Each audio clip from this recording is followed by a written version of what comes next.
I'm here today with Jaime Hayes, was Jaime Clampitt when you were boxing. We're talking about your adventures in boxing and how you found out how to harness your horsepower, meaning move towards what matters.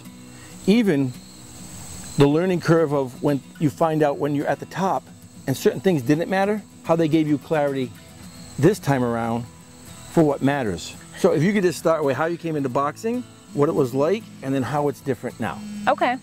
Okay, well, I started boxing when I was 15, and like I said, it was a complete fluke. I just fell into it, but you know, after day one, it was like so natural to me. I wasn't a natural athlete, but just being there in the gym and what it's all about, it was just, I really never looked back.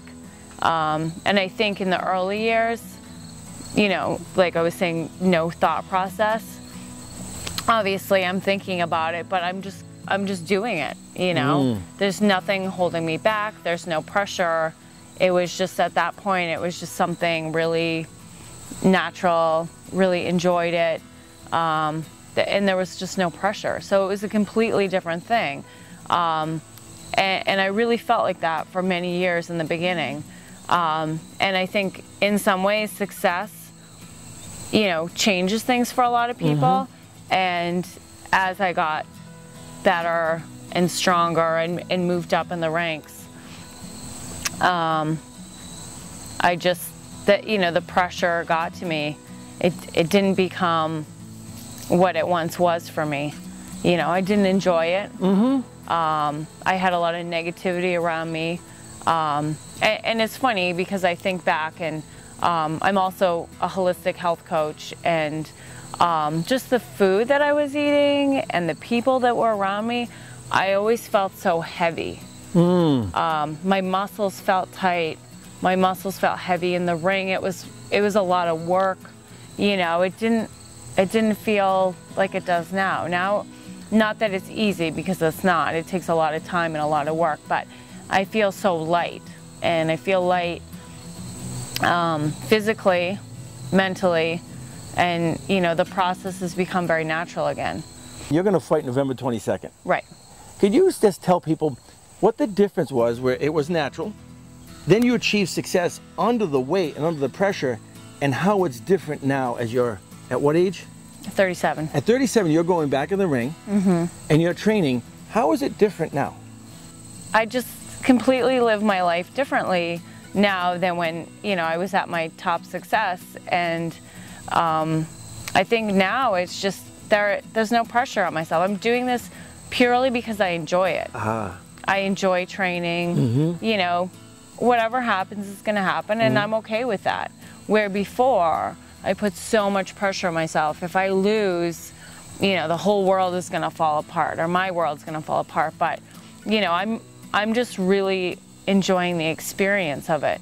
And that's really what it's about to me. And now I'm really open to anything. And I feel like, you know, when you open yourself up like that, it just, you let so many things in. You know, the only person that can hold you back is you. You know, one thing I've really learned too is just that I value my experiences.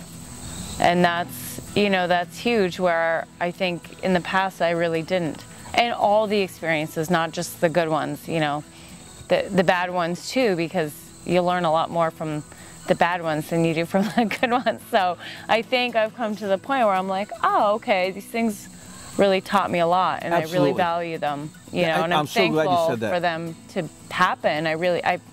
My last fight, you know, I got hurt really bad, and it was a really bad experience, but it kind of put me in check a little bit, you know, and I'm almost thankful that it happened. It's funny you said when you care, when you listen. And most of what I got was, after studying all this personal development stuff, walking for hours with Brenda in the forest. All there is caring and listening. What am I going to talk to her and tell her my issues? She could care less. All she cares about is, how do I feel? And in order to do that, I have to be open around here, or vulnerable around her. And I realized that power of vulnerability, when we drop all the BS all that's left is all that we are. Yeah. So trying to be invulnerable is such a crock. It's so much work too. It's so much work for no gain. Right. Yeah. However, you get to say, I've worked hard. Yeah. So if your goal is to feel like to suffer and feel the pressure, then being invulnerable will give you all of that. Right. But if you actually want to feel movement that flows freely through you and through others, opening yourself up and listening, being vulnerable. Yeah. And I think it's the most powerful thing we can do.